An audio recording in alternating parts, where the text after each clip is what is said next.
கர்த்தருடைய பரிசுத்த நாமத்திற்கு மகிமை உண்டாவதாக. இந்த நல்ல நாளிலே கர்த்தர் உங்களை ஆசீர்வதிப்பாராக. குறிப்பாய் எசையா 48:11 வசனத்தை நாம் வாசிக்கலாம். அதனுடைய கடைசி பகுதி வாசித்தால், நான் என் மகிமையை நான் வேறு யாருக்கும் கொடுத்தார். அது கர்த்தர் அவருடைய மகிமை வேறு யாருக்கும் கொடுக்க மாட்டேன்னு சொல்கிறார். கர்த்தருடைய மகிமை ரெண்டு விதமான காரியம். ஒன்று, ஆவிக்குரிய வாழ்க்கையில் அவங்களுக்கு தான் கொடுப்பார். உலகப்பிரகாரமான வாழ்க்கையிலுடைய கர்த்தருடைய மகிமை அவங்களுக்கும் கொடுப்பார், நமக்கும் கொடுப்பார். ஆனால் ஆவிக்குரிய மகிமை என்பது உலகத்தாருக்கு ஆண்டவர் கொடுக்க மாட்டார். அது தேவ பக்தி உள்ள பிள்ளைகள், தேவனுக்கு பயந்து நடக்கக்கூடிய பிள்ளைகள், பரிசுத்தமாக வாழக்கூடிய பிள்ளைகள், அவங்களுக்கு மட்டும்தான் அந்த மகிமையை அவர் கொடுப்பேன்னு சொல்கிறார். 18 வாசித்தால், என் கற்பனைகளை கவனித்தாயானால் நலமாயிருக்கும்.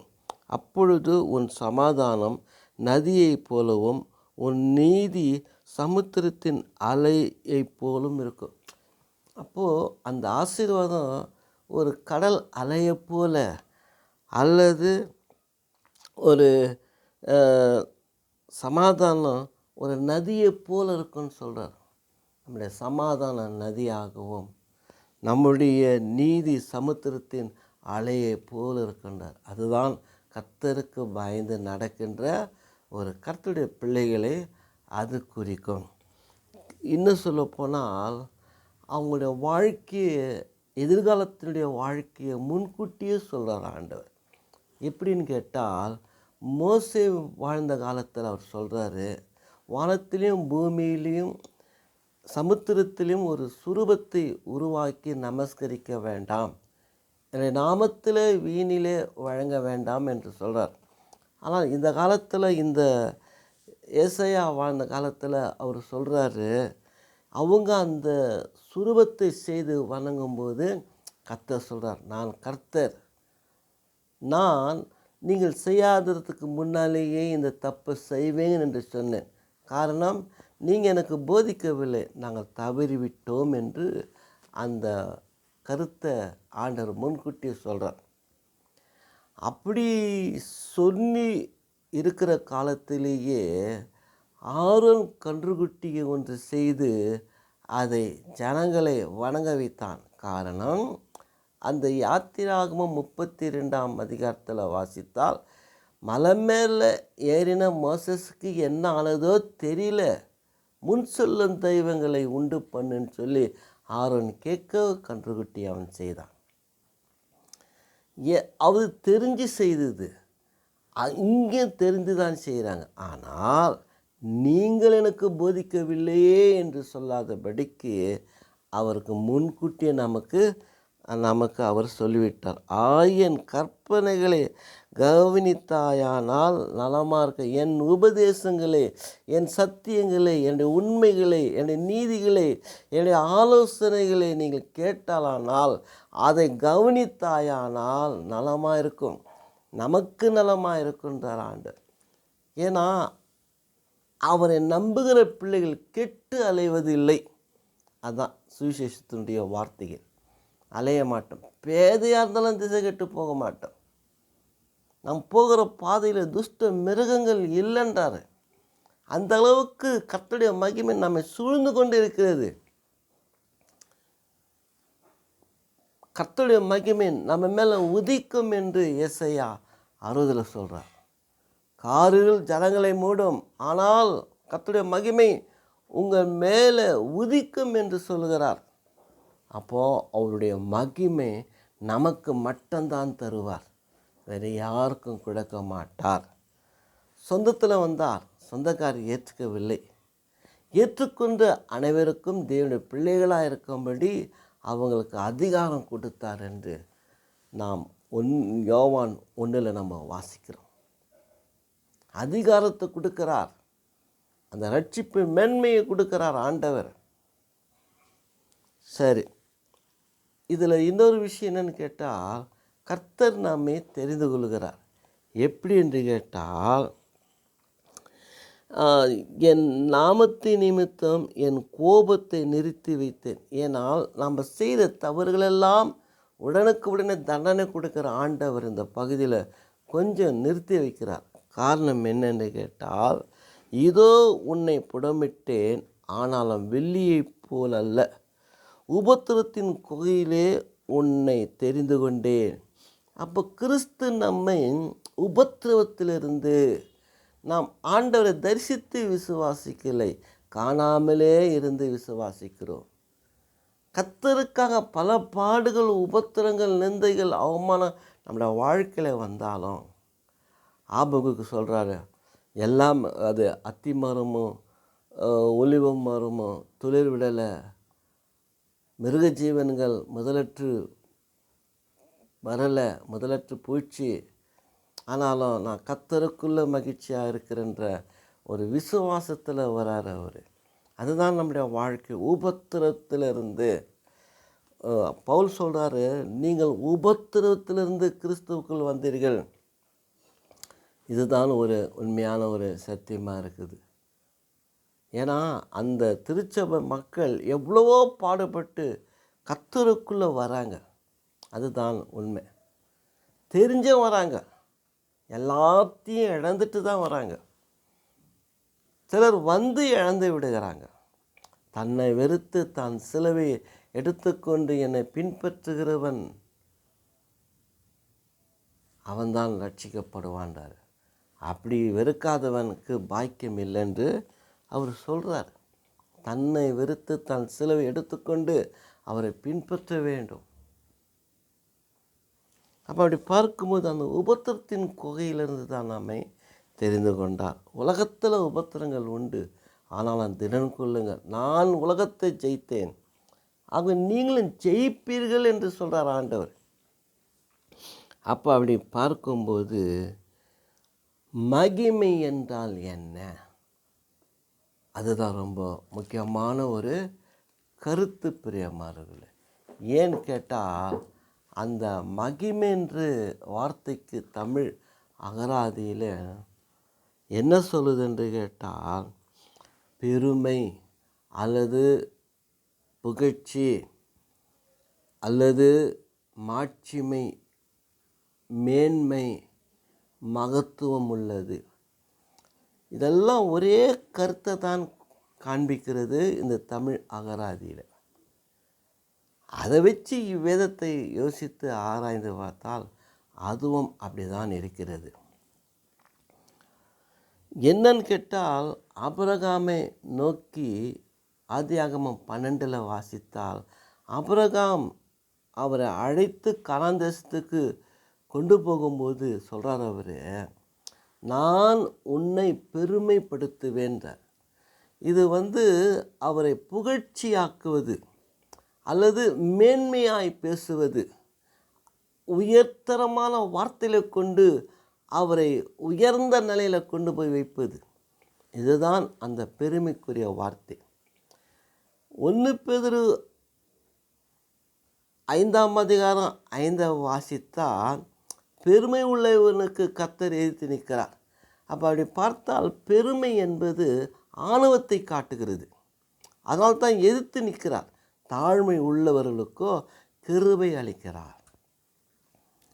அதனால் பெருமென்ற வார்த்தை வேதத்தில் 2 விதமான கருத்தை காட்டுகிறது. ஒன்று புகழ்ச்சிக்குரிய மேன்மைக்குரிய வார்த்தை, 2வது ஆணவத்தை குறிக்கின்ற ஒரு வார்த்தை. சிலர் சொல்லுவாங்க, எனக்கு என்ன ஒரு குறையும் இல்லை, எங்கள் அப்பா எவ்வளோ சேர்த்து வச்சிருக்கிறான்றாங்க. ஆடம்பரமான வாழ்க்கை, பலதரப்பட்ட செல்வாக்கு இருக்கிறதுனால திசைக்கிட்டு அலையக்கூடிய பல பாவ வாழ்க்கையிலையோ அல்லது பல நன்மையான காரியங்களையோ அதை உபயோகப்படுத்துகிறாங்க. ஆனால் இதில் ஒரு முக்கியமான நல்ல விஷயம் என்னன்னு கேட்டால், ஐயா ரத்தன டாட்டா அவருக்கு எவ்வளோ செல்வாக்கு இருந்தாலும் ஏழை எளியோர் மக்களுக்கு, தன்னை நம்பி வேலை செய்கிற வேலைக்காரர்களுக்கு தானமாக வழங்கிட்டு தான் கடந்து போகிறான். அது ஒரு நல்ல மனிதனுடைய கொள்கை. ஆனால் சில உலக பிரகாரமாக நான் வாழக்கூடியவங்க ஆணவத்தினால நான் தான் எல்லாமே நான் தான்ப்பா அப்படின்னு நினைக்கிற ஆணவம் உள்ளது தான் ஒரு பெருமைக்குரிய ஒரு வாழ்க்கையாக இருக்கிறது. ஏசையா அது மன்னிக்கணும், எசேக்கியா 34 வாசித்தால் நாங்கள் மட்டும்தான் இருக்க வேண்டும், நாங்கள் தான் நடுவில் இருக்க வேண்டும், எங்களை விட்டு வேறு யாரும் இருக்கக்கூடாது என்று ஒரு ஆணவத்தில் வாழ்கின்ற வாழ்க்கைக்காரர்கள் அந்த காலத்தில் வாழ்ந்தாங்க. அதைத்தான் ஆண்டவர் வெறுக்கிறார். நான் என்ற ஒரு மனகெருவம், தனக்குள்ளே ஒரு மகிமையான எண்ணங்கள், நான் நன்றாக படிச்சுட்டேன், உயர்ந்த அதிகாரத்தில் உயர்ந்த பதவியில் மிகுந்த செல்வாக்கில் வாழ்ந்து கொண்டு இருக்கிறேன். அதுதான் அவங்க வாழ்க்கையில் என்ன ஆணவத்தில் ஆடுறதுனால ஐஸ்வர்யவான் எப்படி இறந்து பின்னால் அவர் நரகத்தில் போய் தண்ணி இல்லாத வேதனைப்படுகிறத நினச்சி தான் அவன் படுகிற பாடுகளை உணர்ந்து தான் பட்ட பாடுகள் போதும், கொஞ்சம் தண்ணி எனக்கு குளிரப்பன நல்லா இருக்கணும் என்று சொல்லி தேவன் அவருடைய கண்களை திறக்கும் போது ஆபிரகாம் மடியில் 7 லாசர் இருக்கிறத கண்டு, தகப்பனே அவன் லாசரை அனுப்பி ஒரு சொட்டு தண்ணியின் நாக்கை குளிர பண்ணட்டும் என்று கேட்டார். அதுக்கு ஆபிரகாம் ஒத்துக்கலை. உங்ககிட்ட நான் வருவதற்கும் நீங்கள் இடத்துல வருவதற்கும் வழி இல்லை, பெரிய பிளவு இருக்குது என்று சொல்லி தட்டி கழிச்சிட்டு போகிறார். இயேசு சொன்ன ஒரு உவமை அதான், ஆணவத்தில் அழியக்கூடிய பெருமையை வேறு, நம்முடைய நற்குணங்களை வைத்து உயர்ந்த நிலையில் பேசி மகிமைப்படுத்தி பெருமைப்படுத்துகிற வார்த்தையே தேவனுடைய கொள்கை. அதனால தான் ஆபிரகாமை உன்னை நான் பெருமைப்படுத்துவேன் என்று சொல்லுகிறார். இன்னொன்று, இந்த மற்ற காரியங்களை நம்ம எடுத்துக்கிட்டால் என்னன்னு கேட்டால், மாட்சிமை, மகிமை, மேன்மை எல்லாம் ஒரே கருத்தாக தான் இருக்கிறது. இது மகிமைக்கு அந்த பொருள் தமிழ் அகராதியில் சொல்கிறாங்க. ஆனால் இங்கே ஒரு மிகப்பெரிய ஒரு கருத்து அந்த அகராதியில் சொன்னதை என் மனசை தொட்டது சொல்கிறேங்க. ஒருவன் தன் மனைவியை விட்டு தூரமாக விலகி போய் விடுகிறான், தூர தேசத்துக்கோ தூர நிலைக்கு எங்கேயோ போயிட்டார். ஆனால் அந்த பெண்ணுக்கு ஏற்படுகிற உபத்திரம் ஏராளம். ஏன்னா சிலர் பழகுவாங்க, அவளை ஆசைக்காக பழகுவாங்க, அவள் மேலே இருக்கிற ஆசையினால் அவளை நம்ம சந்தோஷமாக நாம் அனுபவிக்கணுன்ற மாதிரி. சிலது அவர்கிட்ட ஏமாற்றி எப்படியாயிலும் சொத்து சுகதங்களை என்னன்னாக்குது எல்லாமே அபகரிக்க நினைப்பாங்க.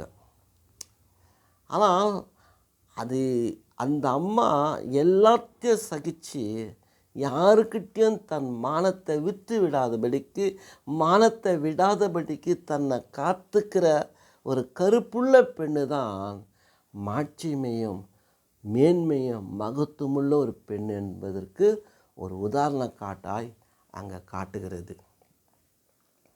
ஏன்னா யோசேப்பு கூட ஆதியாகமம் 39:9 வாசித்தால், எகிப்தில் அந்த போத்திபாருடைய மனைவி ஆசைக்கு இணங்கும்படி அழைக்கப்படும் பொழுது இந்த யோசேப்பு தேவனுக்கு பயந்து நான் எப்படி இந்த பாவத்தை நான் செய்வேன் என்று விலகி போயிட்டான். யோபு எடுத்துக்கிட்டால் தேவனுக்கும் பயந்தவனும் பொல்லாப்பை விட்டு விலகக்கூடியவனும் தீமையை விட்டு விலகி ஒரு சன்மார்க்கமாய் வாழுகிற ஒரு தெய்வ பக்தி உள்ள மனிதன் என்று ஆண்டவர் நல்ல சாட்சி கொடுக்கிறார். சாத்தான் அவனை வஞ்சிக்கப்படும் பொழுது, சாத்தானே நீ ஏங்க வந்தன்னு கேட்டார். யோபு மேலே கண்ணை வைத்தான்னு கேட்குற. யோபு மேலே என்ன பண்ணுற நீ? அவனுக்கு எல்லாம் கொடுத்துருக்கிற, அதனால தான் உண்மையை வணங்குறான், எடுத்துரு தூசிக்கிறானா பாருன்றார். அந்த பரீட்சை அங்கே கிடைக்கும் பொழுது ஒப்பு கொடுக்குறாரு. ஆனால் அந்த யோபு வாயினால் ஒரு பாவத்தையும் செய்யவில்லைன்னு அந்த முதல் அதிகாரத்தில் நம்ம வாசிக்கிறோம். அதுதான் தேவனுடைய மகிமையும் மகத்துவம் குற்றமில்லாத ஒரு விசுவாசம் உள்ள ஒரு வாழ்க்கை தான் மாட்சிமை உள்ளது, மகிமை உள்ளது, மேன்மை உள்ளது, மகத்துவம் உள்ள ஒரு வாழ்க்கை. சரி, இப்படி நம்ம பார்க்கும்போது தேவனிடத்தில் என்ன மகிமை இருந்தது? அந்த மகிமைக்கு மாட்சிமை உள்ளவர், மகிமை உள்ளவர், மேன்மை உள்ளவர் என்ன அர்த்தம்? அதில் இதுதான் ரொம்ப முக்கியம். இந்த மோசஸ் கூட அவ்வப்போது ஒரு சிநேகிதர் போல் ஆண்டவர்கிட்ட முகமுகமாய் அவர் பேசினதாக என்னாகமம் 12ஆம் அதிகாரத்தில் நம்ம வாசிக்கிறோம். ஆனால் அப்படி இருந்தும் அந்த மோசஸ்க்கு ஒரு திருப்தி இல்லை. ஆண்டவரே, உன்னுடைய மகிமையை பார்க்கணுன்றார். அதைத்தான் எனக்கு கூட புரியல. இவ்வளோ மகத்துவமான காரியங்களை எகிப்தில், அந்த எகிப்தை அழிவதற்கு 10 விதமான காரியங்களை செய்து இஸ்ரேல் ஜனங்களை மீட்டெடுத்து கானான் தேசத்துக்கு கொண்டு போகிறார் என்று கேட்டால், ஒரு சாமர்த்தியமுள்ள ஒரு மோசஸை தேவன் பயன்படுத்துகிறார். அதே சென்னை பட்டணத்தினுடைய ஒரு உயர்ந்த அதிகாரி, ஒரு ஹைகோர்ட் அதிகாரி, அவர் ஒரு வரியை எழுதுகிறார். குடிசையும் கோபுரத்தில் அந்த கதையை எழுதும்போது தான் சொல்கிறாரு, ஒரு அர்ஜுனன் திருவள்ளுவன், இந்த அர்ஜுனன் திருவள்ளுவனை பெற்றெடுத்து வளர்க்கிறார். ஆனால் இவனுக்கு கல்வி மேலே ஆசை வருது. அர்ஜுனனால் படிக்க வைக்க முடியல. இல்லை, நீ படிக்காதுன்னு தான் வேலை செய்கின்றார் அந்த காலத்தில் வாழ்ந்த பண்ணையாரங்க, உயர்ந்தவங்க. முடியாதுன்னார், போயிட்டார். நான் எங்கன்னா வேறு எதனா கல் மேலே தூக்கில நான் வாழ்ந்துக்கிறேன்ப்பா, கஷ்டப்பட்டு என் பிள்ளைய படிக்க வைக்கிறேன். அப்படி போகும்போது அங்கே சொல்கிறார் அந்த ஆசிரியர், அந்த அர்ஜுனனுடைய நண்பன் என்ன சொல்கிறார் தெரியுங்களா? எபிரேயர் என்னும் நாடோடிகளுக்கு ஒரு தலைவனாக மோசஸ் இருந்தான். தன்னுடைய ஜனங்களை அழித்து கொண்டு அவன் நாடோடியாய் அவன் போகும்போது திரும்பி எகிப்தை அவன் திரும்பி பார்க்கவில்லைன்றார். தன்னோட நிலையை பார்க்கல. அதுபோல் நீ முன்னேறி போன்னு தான் சொல்கிறார தவிர்த்து பின்னேறி பார்க்காதன்னார். ஒரு குடிசையும் கோபுரத்தினுடைய ஒரு மூல கீவேர்டு அதுதான். அது ஒரு வார்த்தையில் தான் அந்த புத்தகம் முன்னமும் பின்னமும் அமைந்திருப்பதை அந்த உயர்ந்த கோர்ட்டினுடைய அதிகாரி அவர் எழுதுகிறார். அது ரொம்ப அருமையான, கிட்டத்தட்ட 6-7 தடவை படிச்சிட்டேன். அது பிஹெச்டி அவங்க படிக்கிற அந்த புக்கு நான் வாங்கி ஒரு 7-8 தடவை படிச்சிட்டேனே, அது இன்னும் மறக்க முடியலை. அதுபோல தான் ஒரு மனிதனுடைய வாழ்க்கையில் தேவன் மகத்துவத்தை கண்டாலும், ஆனால் அவர் கண்டா கூட அந்த மகிமையில் திருப்தி இல்லைன்னு தான் மோசஸ் அவர் சொல்லுகிறார். அப்படின்னா தேவனிடத்தில் என்ன மகிமை, மகத்துவம், மாட்சி இருக்கிறது, அதை நம்ம தெரிஞ்சுக்கணும். இதெல்லாம் ஒரு உதாரணத்துக்கு சொல்லி கொண்டு போனேன். தேவன் யார் எப்படி என்று கேட்டால், அவரிடத்துல மல்கியா 3:6 வாசித்தால் மாறாதவர். அவர் ஒன்று சொல்லிட்டால் மாற மாட்டார். அவர் ஒரு காரியத்தை செய்யணுன்னா செய்திடுவார். ஒன்று கொடுக்கணுன்னா கொடுத்துடுவார். இல்லைன்னா இல்லை. அவருடைய வாக்கு மாற மாட்டார். அதுதான் உண்மை உள்ள தேவன். 2வது நம்ம வாசித்தால் சங்கீதம் 102:27 வாசித்தால், நீர் மாறாதவராக இருக்கிறீர். அவர் என்றைக்குமே மாறாதவராக இருக்கிறார். இந்த உலகம் உண்டான முதற்கொண்டு இந்த நாள் வரைக்கும் அவர் மாறவில்லை. அப்படியே தான் இருக்கிறார். மோசஸுக்கு அதுதான் சொல்கிறார், நான் இருக்கிறவராகவே இருக்கிறேன், நான் மாறலைன்றார். எவ்வளோ ஒரு அருமையான ஒரு ஆண்டவருடைய உபதேசம் சொல்லுது. எபிரேயர் 13:8 வாசித்தால், அவர் நேற்றும் இன்றும் என்றும் மாறாதவர். நேற்றும் இன்று இல்லை, எப்பவுமே மாறாதவர். நேற்று இன்று என்றும் மாறாத ஒரு மகத்துவமுள்ள தேவன். நான் நினைக்கிறேன் இயேசு கிறிஸ்து இந்த உலகத்தில் பிறக்காததுக்கு முன்னாலே உன்னதங்களில் உன்னதமானவராகிய அந்த ஆண்டவர் அப்போ என்ன குணம் இருந்ததோ, அவர் மனுஷனாய் பிறந்த இந்த உலகத்தில் வாழுகிற சமயத்தில் கூட அவர் குணம் மாறலை. மரித்து உயிர்த்தெழுந்து பரலோகம் போயிட்டாலும் அவருடைய குணங்கள் மாறவில்லை. அவர் மாற மாட்டார். வாக்கு மாறாத உண்மை உள்ள சத்தியமுள்ள நீதி உள்ள ஒரு அன்புள்ள ஆண்டவர். அவருடைய குண லட்சணங்கள் மாறுவது இல்லை. அதுதான் இங்கே சொல்கிறார். தீத்து 1:3 வாசித்தா, நான் பொய் உரையாத தேவன். யோபு சொல்கிறார், தேவன் துன்மார்க்கத்தில் பிரியமாக இருந்தால் நான் அதை சேவிக்க மாட்டேனேன்றார். அவர் இல்லைன்றார். அப்போ தேவன் ஒரு மிகவும் ஒரு உண்மை உள்ளவர், ஒரு உத்தமர், ஒரு சன்மார்க்கர். அவர்கிட்ட எந்த தீமை இல்லை. சங்கீதத்தில் சொல்கிறார், நீதிமான் ஆணையிட்டாலும் தான் வாக்கை தவற மாட்டேன்னு சொல்கிறார். ஒரு மனுஷனுக்கே இந்த ஒரு நீதிமானுடைய குணம் என்று கேட்டால், நம்ம படைத்த ஆண்டவர் நமக்காக ஜீவனை கொடுத்து உயிர் தேர்ந்த அந்த இயேசு கிறிஸ்துவுக்கு எவ்வளோ குணம், உண்மையும் நேர்மையும் உத்தமமாக இருக்கும் என்பதை நாம் இந்த நாளில் உணர்ந்து கொள்ள வேண்டும். 2 தீமோத்தேயு 2:13 வாசித்தால், அவர் உண்மை உள்ளவர். என்ன அழகா, உண்மைன்னா அவர் தாங்குது. சொல்லுவாங்க உத்தம சன்மார்க்கன்னுவாங்க, உத்தமின்னுவாங்க. அதுதான் நம்முடைய ஆண்டவர் உண்மை உள்ளவர். எந்த பிராடு தொழில் இல்லை, எந்த பித்தலாட்டம் இல்லை, எந்த ஏமாற்றுதல் இல்லை. சவுல் என்ன பண்ணுறாருன்னா, ராஜா அந்த சாமுவேல் தீர்க்கதரிசிய வார்த்தையை மீறி அவன் ஆகாய உயிரோடு பிடிச்சதுனால ராஜ்ய பாரம்பரியத்தையே இழந்தான் என்று 1 சாமுவேல் 15ஆம் அதிகாரத்தில் சொல்கிறாரு. அப்போ ஐயோ நான் தவறு பண்ணிட்டேன் சாமுவேலே, ஐயாவே நான் மன்னிச்சுக்கொண்டாரு. அங்கே சொல்கிறாரு, தேவன் மனம் மாறுவதற்கு ஒரு மனுஷன் இல்லை. சொன்னது தம்பா, மனம் மாற மாட்டார். நீ ஆண்டோட வார்த்தைக்கு கீழ்ப்படியில புறம்ப தள்ளிட்டார். உன் மேன்மையெல்லாம் உன்னுடைய தோழனுக்கு கொடுத்துட்டேன்ட்டார். எவ்வளோ கெஞ்சம் மன்றாடி ஒன்றும் பிரயோஜனம் இல்லை. ஏசா கூட தான் தகப்படத்தில் எவ்வளோ அழுது பிறண்டு உருண்டு கண்ணிட்டு கதனாலும் இழந்த ஆசீர்வாதம் எனக்கு இல்லாமலே போயிடுச்சு.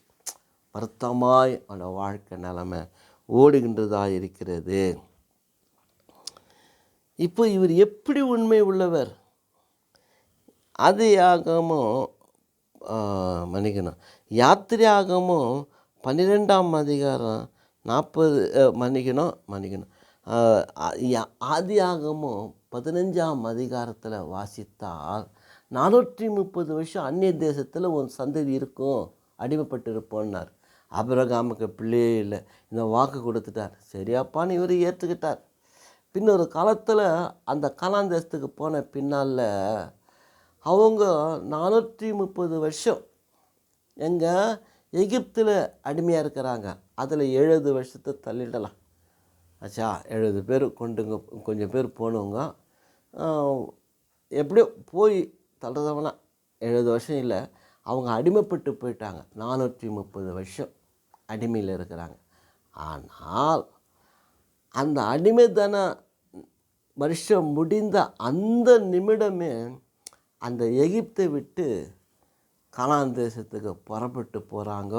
மோசேனுடைய தலைமையிலே, அவருடைய தலையில், தலைமையிலனாக்கா அவருடைய அதிகாரத்தின் கீழே போகிறார். கர்த்தர் அவரை கொண்டு நீ நடத்துப்பான்னு அவர் கீழே நடத்தி கொண்டு போகிறார், கையின் கீழே. இதைத்தான் அந்த மேஜிஸ்ட்ரேட்டு, ஹைகோர்ட்டு மேஜிஸ்ட்ரேட் சொல்கிறத வார்த்தை இங்கே தான். அது திரும்பி பார்க்காதையே இந்த மோசஸ் கானான் தேசத்துக்கு கொண்டு போய் விடுறாரு, கொண்டு போகிறாரு. அவ்வளோதான், வழியில் காலமாயிட்டார். யோசுவா கொண்டு போய் அந்த தேசத்தில் சேர்த்துறார். சரி, இப்படி பார்க்கும்போது அது வாக்கு மாறல பாருங்கள். அதுதான் சொல்கிறாரு. பாபிலோன் சாம்ராஜ்யத்தில் 70 வருஷம் அடிமையாய் கிடந்தாலும் அந்த அடிமை இருந்த அந்த 70 வருஷம் முடிஞ்ச உடனே அந்த எரேமியா சொன்ன வார்த்தையின் பிரகாரம் கோரேசு ராஜா வந்து அவங்கள விடுவித்து நீங்கள் எருசலேம் போய் தேவாலயத்தை கட்டுங்கன்றார். ஏன்னா அப்படியே கண்டினியூ பண்ண விடலை பார். சொன்னது தான். எரேமியா 70 வருஷம் அடிமையாக இருந்தார். அதுக்காக அந்த யூதன்கிட்ட பட்ட பாடு கொஞ்சம் நஞ்சமில்லை. அவ்வளோ உபத்திரப்பட்டார். அதான் அந்த இதில் சொல்கிறாரு ஏசாயா 48 உபத்திரத்தின் குகையிலிருந்து நான் அவனை தெரிந்து கொண்டேன்றார். அதுதான் இந்த எரேமியா அவ்வளோ பாடுபட்டார். ஆனால் கடைசியில் 70 வருஷம் முடிஞ்ச பின்னால் நீங்கள் எங்கே வருவீங்க? திரும்பி எருசலேமுக்கு வருவீங்க. கோரேசு ராஜாவை வந்த பின்னால் அவங்கள விடுவிச்சு அனுப்பிட்டார். அதுதான் கர்த்தர் சொன்னதை சொல்லிதை செய்வார். பொய் சொல்ல மாட்டார். மனுஷனும் போல மனம் மாற மாட்டார். ஏமாற்ற மாட்டார். ஒருத்தரை கேவலப்படுத்தி கொச்சிப்படுத்தி பேசி வெட்கப்படுத்துகிற மாதிரி பிஹேவ் பண்ண மாட்டார். அதுதான் நம்முடைய ஆண்டவர். அப்போ இப்படி இருக்கும்போது இயேசு கிறிஸ்துடைய வாழ்க்கையை குறித்துட்டு நம்ம பார்த்தா லூக்கா 24ஆம் அதிகாரத்தில் 25, 26 எம்மாவூருக்கு அவங்க போகும்போது, அந்த சீஷர் போகும்போது இயேசு வழியிலையும் கலந்துக்கிட்டார். அப்போ என்ன ஏது விஷயம் சொல்லும்போது, அப்போது 44லேருந்து 51 வாசித்தால் வேத வசனங்களை குறித்து அவர் சொல்லி கொண்டு போகிறார். மோசேயுடைய பிரமாணங்களிலும் தீர்க்கதரிசனங்களுடைய வார்த்தையிலும் ஆகாமங்களிலும் எழுதியிருக்கிற அந்த வேத வசனமெல்லாம் என்னை குறித்து எழுதியிருக்கிறதே. கிறிஸ்து பாடுபடவும் அவர் மரித்து உயிர்த்தெழ வேண்டுமென்று நான் உங்களுக்கு சொன்னேன் அல்லவா? உங்கள் இருதயம் குழந்தை விட்டு எரியலையே. ஆகவே இதுதான் சத்தியம் சொல்லி இயேசு கிறிஸ்து சொல்கிறார் தன்னை குறித்து. அப்போது தீர்க்க தரிசனம் உள்ள சத்தியங்கள் எல்லாம் பொய் இல்லாமல் போய்விட்டது, உண்மையாக மாறி நிறைவேற்றப்பட்டது. தேவன் வானம் பூமி ஒழிந்து போனாலும் என்னோடய வார்த்தையின் உறுப்புகள் ஒன்றும் ஒழியாது என்று சொன்னது பிரகாரம் எல்லா விதமான தீர்க்க தரிசன வார்த்தைகளையும் நிறைவேறித்தான் எல்லாம் முடியுது என்று சொல்லி ஜீவனை விட்டவர் தான் இயேசு கிறிஸ்து நமக்காக. அதுதான் தேவனுடைய மகிமை என்றால் மாட்சிமை உள்ளவர், மகத்துவம் உள்ளவர், மேன்மை உள்ளவர்னா இந்த மாதிரி விஷயத்தில் தான். இதைத்தான் சொல்லுகிறது. வேறு ஒன்றும் இதில் முக்கியத்துவம் இல்லாத இருக்குது பிரியமானவர்களே. அதனால் ஏசாயா 6:1-13 வரைக்கும் வாசித்தால் ஏசாயா அந்த ஆலயத்துக்கு போகும்போது கர்த்தருடைய மகிமையினால், கர்த்தருடைய அவர் சிங்காசனம் இருக்கும்போது தேவாலயத்துடைய நிறைவு மகிமையினால் நிறைஞ்சிருக்கிறது. தேவ தூதர்கள் சேனைகளின் கர்த்தர் பரிசுத்தர் என்று சொல்கிறாங்க, துதிக்கிறாங்க. இதை பார்த்தனா ஐயோ நான் அதமானேன், நான் பாவின்னு சொல்லும்போது ஆண்டவரானை ஒரு நெருப்பினால் அவனை சுத்தப்படுத்தி அப்போ சொல்கிறார், என் காரியமாக நான் யாரை அனுப்புவேன், என்னை அனுப்பும் என்று சொல்லுகிறார். ஆனால் அந்த மகிமை என்னன்னா ஆண்டவருடைய சத்தியத்தில் நிறைந்தவராக, ஆண்டவருடைய உண்மையில் நிறைந்தவராக, ஆண்டவருடைய மேன்மை மகிமையில் நிறைந்தவராக, ஒரு உயர்ந்த நிலையில் பரலோகத்தினுடைய காட்சி அவருக்கு அந்த காண்பிக்கிற அந்த சமயம் ஒரு மிகப்பெரிய மகிமையான ஒரு வாசஸ்தலமாக அவருடைய ஸ்தானம் அப்படியாக மாறிவிடுகிறது. அந்த இடத்துல சங்கீதம் 1 வாசித்தால் பாவிகள் அவருடைய சன்னிதானத்தில், பாவிகள் நீதிமான சபையில் நிற்க மாட்டாங்களாம். இந்த மாதிரி இடத்துல பாவிகளுக்கு இடமே கிடையாது. இன்றைக்கு திருச்சபையில் எத்தனையோ பாவிகள் நிறைஞ்சிருக்கிறாங்க, பாவியாக தான் இருக்கிறாங்க. ஒரு பாவியும் மனம் மாறலை, ஒரு பாவியும் மனம் திரும்ப முடியல. சில சமயங்களில் ஊழியக்காரங்களே தவறு செய்கிற நிலையில் வந்துடுறாங்க. உலகத்துடைய ஆசைகள், உலகத்துடைய இச்சைகள், உலகத்தினுடைய பொருள் மேலே தேவைப்படுகிற எண்ணங்கள் உயர்ந்திருக்க வேண்டும், நன்றாக வாழ்ந்த அந்த உலகத்தில் உயர்ந்த நிலைக்கு போன உலகத்தை தான் நேசிக்கிறாங்க. தான் 1 யோவானில் சொல்கிறாரு, உலகத்தையும் உலகத்தின் மேன்மையும் அன்பு கூறுகிறவன் எனக்கு அவன் பாக்கியம் இல்லைன்றார், தகுதி இல்லைன்றார், எல்லாமே அழிஞ்சிடுன்றார். ஆகவே தான் கர்த்தருடைய மகிமையில் நம்ம அடையணும்னா அவருடைய சிங்காசனத்தில், அவருடைய சமூகத்தில், கர்த்தருடைய பருவத்தில் யார் ஏறுவான்? கர்த்தருடைய சன்னிதானத்தில் யார் நிற்பான்னு சங்கீதத்தில் சொல்லும் போதுனா ஒரு பரிசுத்தவான் தான் நிற்க முடியும். அவரை போல ஒரு நீதி உள்ளவராக, ஒரு உண்மை உள்ளவராக, ஒரு சாந்தம் உள்ளவராக, ஒரு பரிசுத்தம் உள்ளவராக, தேவனுக்கு பயந்து பரிசுத்தமாய் வாழக்கூடிய ஒரு பரிசுத்தவானாக இருக்கத்தான் விரும்பி அவனுக்கு இடம் கொடுக்கிறார். அதுதான் கிறிஸ்துவனுடைய உபதேசம். பிரியமல்ல, இதுதான் கர்த்தருடைய மகிமை மேன்மை நமக்கு ஆண்டவர் கொடுக்கிறார். அந்த ஏசாயா 48 முழுதும் நம்ம வாசிக்கும் பொழுது என்ன அருமையாக நமக்கு ஆண்டவர் சொல்லிக் கொடுக்குறாருங்களா, அவருடைய மேன்மையை மகத்துவம் என்னென்று சொல்கிறார். தமிழ் அகராதிலையும் அதுதான் சொல்லுகிறார். இங்கே என்னென்ற கடைசியில் 22 வாசித்தா, துன்மார்க்கருக்கு சமாதானம் இல்லை என்று கர்த்தர் சொல்லுகிறார். பரலோகமே காலியாக இருக்கலாம், ஆனால் துன்மார்க்கனை சேர்க்க மாட்டார். அது இல்லை. பரிசுத்தவான்களுக்கு மட்டும்தான் அந்த மேன்மை, பரிசுத்தவான்களுக்கு மட்டும்தான் அந்த மகிமையான இடம், பரிசுத்தவான்களுக்கு மட்டும்தான் அந்த ஆசீர்வாதம், பரிசுத்தவான்களுக்கு தான் அது உகந்த ஒரு பரிசுத்த வாசஸ்தலமாக இயேசு கிறிஸ்து கொண்டு போய் விடுகிறார். நான் போய் பரலோகத்துக்கு போய் உங்களுக்காக ஒரு வாசஸ்தலத்தை உண்டாக்குவேன்னார். அதை வந்து இட்டுன்னு போய் அங்கே தான் சேர்க்கிறார். ஆக பாவிகளுக்கெல்லாம் இடம் கிடையாதுங்க. தேவனுடைய மகிமையும் மகத்துவத்தையும் கண்டு களி கூறுவதற்கு எந்த பாவிக்கு, எந்த துன்மார்க்கனுக்கு இடம் இல்லை. பரிசுத்தமாக வாழ்கிறவன். அதனால தான் இயேசு கிறிஸ்து அவருடைய குமாரனாகி இயேசு கிறிஸ்துவின் ரத்தம் சகல பாவங்களை இன்னைக்கு நம்மை சுத்திகரிக்கிறதா இருக்கிறது. அந்த சுத்திகரிப்பு தான் நமக்கு தேவை. அந்த தேவனுக்கு பயப்படுகிற பரிசுத்தமாக வாழ்கின்ற ஒரு யோசேப்பு போல உண்மையுள்ளதாக வாழ வேண்டியது தான் நம்முடைய கடமை. பிரியமார்களே, இதுதான் ஒரு மேன்மையான வாழ்க்கை.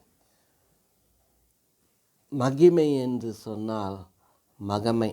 மகமைனா என்னன்னு கேட்டால் இன்கம் டேக்ஸ் கொடுக்கறது. அந்த மல்கியா 3ஆம் அதிகாரத்தில் வாசித்தா, லேவியரே நீங்கள் எதனால் வஞ்சித்தீன்னு என்று சொல்லி கேட்குறீங்க இல்லையா?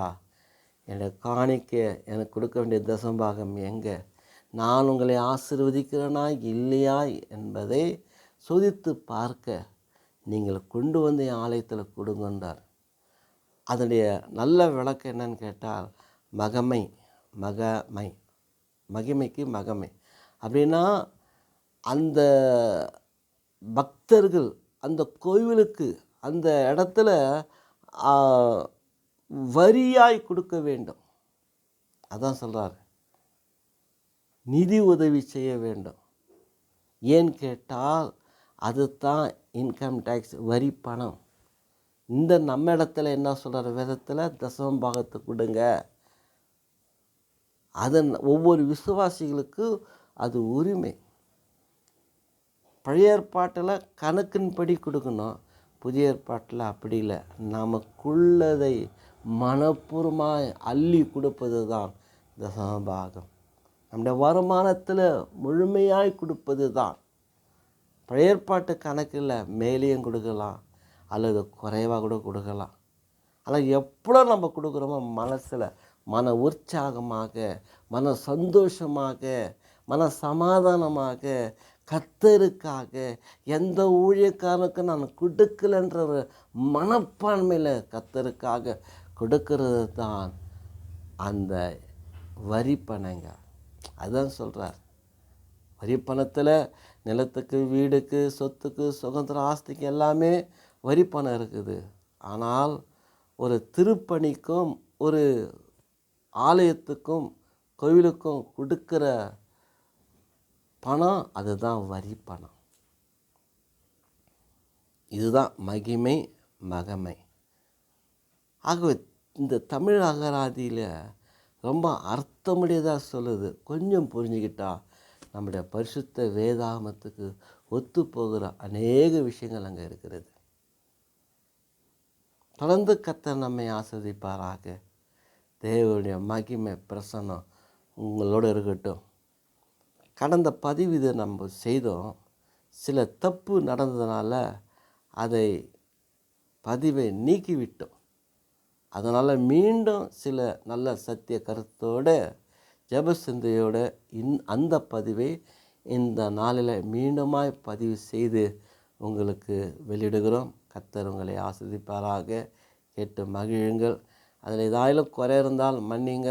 மீண்டும் எங்களுக்கு அதை பற்றி பேசினால் நாங்கள் அதை பற்றி திருந்திக் கொள்ள எங்களுக்கும் ஒரு முன்னேற்ற பதிவு கிடைக்கும். எங்களுக்காக ஜெபம் பண்ணுங்க. ஒரு நல்ல ஒரு மொபைல் கிடைக்க கர்த்தர் உதவி செய்ய எங்களுக்காக ஜெபம் பண்ணிக்கொள்ளுங்கள்.